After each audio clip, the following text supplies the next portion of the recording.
সকল প্রশংসা মহান আল্লাহ তাআলার জন্য, যিনি অত্যন্ত মেহেরবান। প্রিয় বন্ধুরা, তোমরা কি জানো আদম আলাইহিস সালামের সৃষ্টি কিভাবে হয়েছিল এবং কেন জমিন প্রথমে মাটি দিতে চায়নি? আজ আমরা এই চমৎকার কাহিনী শুনব, যাতে আমরা আল্লাহর অসীম জ্ঞান ও শিক্ষা বুঝতে পারি।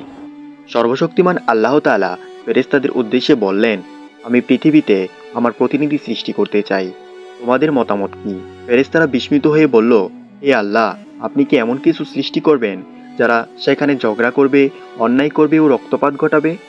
আমরা তো সারাক্ষণ আপনারই তাসবিহ ও হামদ পাঠ করি, আপনার ইবাদত পালন করি। এটা কি যথেষ্ট নয়? কিন্তু আল্লাহ বলল, আমি যা জানি তোমরা তা জানো না। অর্থাৎ আল্লাহর পরিকল্পনা ছিল অত্যন্ত মহান ও জ্ঞানের বাইরে। তিনি জানতেন মানবজাতির মধ্যে এমন লোক থাকবে যারা ন্যায়পরায়ণ হবে, সত্য ও কল্যাণের পথে চলবে এবং সৎকর্ম করবে। আল্লাহ তাআলা আদম আলাইহিস সালামকে মাটি থেকে সৃষ্টি করতে চাইলেন, তাই তিনি জিবরাইল আলাইহিস সালামকে জমিন থেকে মাটি আনতে পাঠালেন। জিবরাইল আলাইহিস সালাম যখন পৃথিবীতে এলেন, তখন জমিন কেঁদে উঠল এবং কাঁপতে লাগলো। সে বলল, আমি আল্লাহর কসম খেয়ে বলছি, আমি মাটি দেব না। যদি আমার মাটি থেকে মানুষ সৃষ্টি হয় এবং পাপ কাজ করে, তাহলে আমাকেই তো সেই পাপ বহন করতে হবে। জিবরাইল আলাইহিস সালাম জমিনের এই কথা শুনে ফিরে গেলেন এবং আল্লাহকে জানালেন। এরপর আল্লাহ তাআলা মিকাইল আলাইহিস সালামকে পাঠালেন, কিন্তু জমিন তখনও একই কথা বলল এবং মাটি দিতে অস্বীকার করল। অবশেষে আল্লাহ ইসরাইল আলাইহিস সালামকে পাঠালেন। জমিন এবারও ভয় পেল এবং কাঁপতে লাগলো, কিন্তু ইসরাইল আলাইহিস সালাম বললেন, আমি আল্লাহর আদেশ পালন করবই।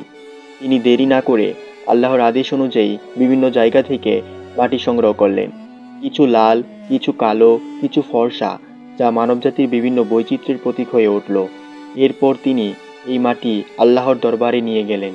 আল্লাহ সেই মাটি দিয়ে আদম আলাইহিস সালামের আকৃতি তৈরি করলেন এবং কিছু সময়ের জন্য তাকে শুকিয়ে নিলেন। পরে তিনি আদম আলাইহিস সালামের মধ্যে রূহ বা আত্মা প্রবেশ করালেন।